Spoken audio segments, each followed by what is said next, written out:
I paid to get into this Asian government office in an old town. I thought I was walking into real history. Then they told me it was newly built, not restored, not preserved. And when I found out the truth, I was totally shocked. Hi guys, I'm currently on a 3,000-kilometer bike ride back home. I grew up in northern China, and I've always been curious about what places were like where Asian people actually lived in China. Today I passed by an old town, so I decided to stop and check it out. I went there around September, and it was really hot, so there were basically no tourists.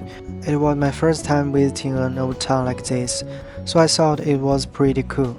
A staff member at one of the attractions told me something that changed my impression. When I walked to the center of the town, I noticed a very unique building. It looked like an office where Asian officials would work. Later, a staff member told me that this place was used for collecting salt taxes during ancient times. To go inside, I had to buy a ticket.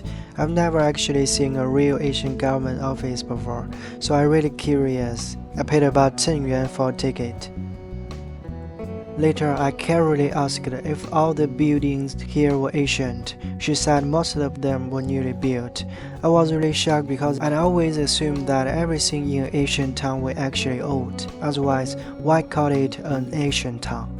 And I came here for visit those ancient buildings. I bet most of Chinese don't know it. Later I found out that in many countries, if a building is restored or newly built in an Asian style, they usually put up a sign telling you so. But in China, only real Asian buildings have any kind of label. But the newly built ones, there is nothing. But she told me that this street actually has a history of several hundred years. Now I'm walking into one of the few real historic buildings here, but for an ordinary person like me, it's hard to tell the differences between this and the newly built ones.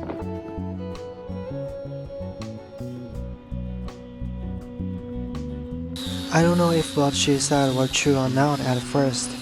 That was until I later visited another old town and saw them actually building new fake Asian buildings. It seems this kind of thing is pretty common in China, because these Asian buildings can attract tourists. I don't think it's necessarily good or bad. It just depends on whether you want to see real Asian Chinese architecture, or if you are just here for a carol trip.